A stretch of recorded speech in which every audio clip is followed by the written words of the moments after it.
Thomas, how are you? I'm good. I'm great. Good, Yeah, good. happy to be here. Never been to Savannah. Welcome so. to Savannah. We're excited Yeah, you're here. thank you for Absolutely. having me. Tell us about your company.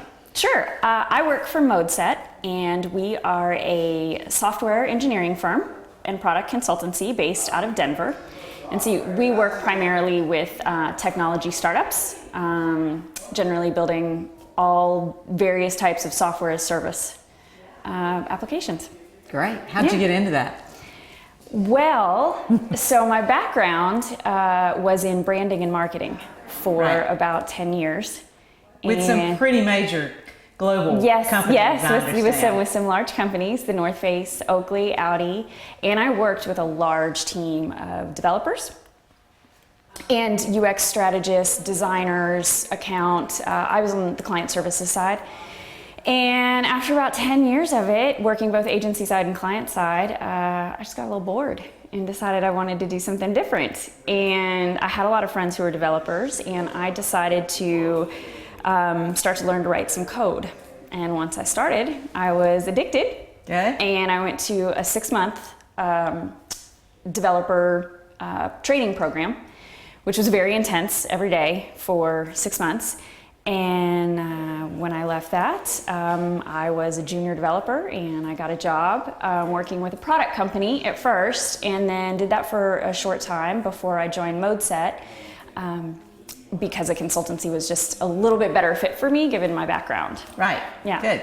Well, what advice would you give someone going into the whole web development consulting area? Sure. Well, I guess it depends on where they're coming from. So if they're making a drastic career change, like I did, right. I would say just, weather the first 6 months to a year, because it's hard. Right. It's a big mind shift, so it's very difficult. Why do you think that is? Just because you don't have the parameters of the big company to kind of guide you, or? Well, I think it's more if you're coming from a background of never having written any code to writing code. Right. That's a big switch. Exactly. And so you have to work really hard at it. And I guess I would say for people looking to be in web development, application development, it's an exciting field to be in. I highly recommend it. It sounds like there's no shortage of work. You said you're addicted to it. Yeah, that's exciting.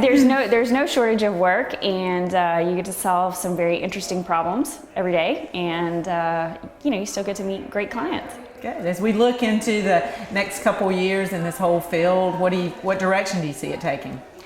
Oh gosh. What are the plans?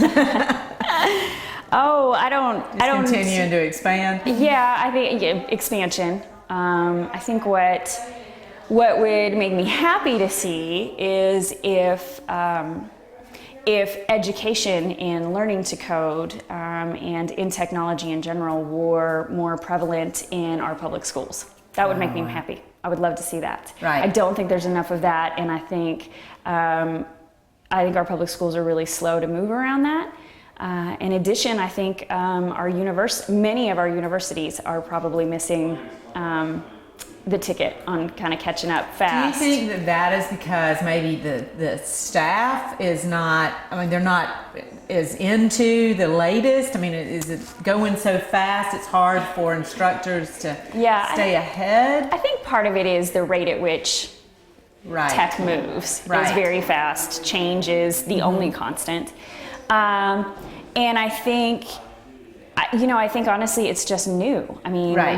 Specifically writing code or even other avenues outside of computer science, haven't necessarily been the most popular course. And so I think we need to find new, more innovative ways to introduce that to younger children as well as college students, especially women, because that's kind of a known fact that women are a minority in the technology field. So I think we still have a lot of work to do there. Good. Well, when you talk about children and putting it in schools, how young? Is there an age or? Well, I have a 9-year-old, and he loves learning to code, and there's lots of startups who have created some interesting game-like applications. MIT created a programming language for children called Scratch, which is really interesting. And so there's a lot of resources out there that parents can find. I do think that at least starting maybe in middle school would be a great place to start in public schools. Yeah, I think middle school would be perfect before they go into high school, so they've got some time to work with it. Yeah, well, to work with it before they've made up any ideas that they can't do it for whatever reason. Good. Well, you mentioned women in this field, and so kind of talk to us a little bit about what you've done with that. I know you've been involved in organization. Yeah, so I work. So I run the Denver chapter for a nonprofit called Girl Develop It. And Girl Develop It is, we seek to provide professional level software education to women. And we do that in a judgment-free atmosphere, and we typically, dumb questions. That's right. And we run courses on the weekends. And we teach all sorts of things from Ruby to JavaScript to HTML, CSS, just kind of learning how to set up development environments. And we have women from a lot of diverse backgrounds. We have women who are in marketing and PR and teachers and entrepreneurs who are just looking to get a website or something up to promote their products. So we have They come from all over and all different age groups. I've had women as young as high school age, 16, 18, all the way up to women in their 60s. Oh, great. So, it's been really fun. Women who are eager to learn. Yeah. Are there chapters of this organization across the country? There are. Mm-hmm. Okay. Mm-hmm. Yeah, they're all across the country. So you just got to look up a local chapter, and if there's not one, then contact Girl Develop It and start one.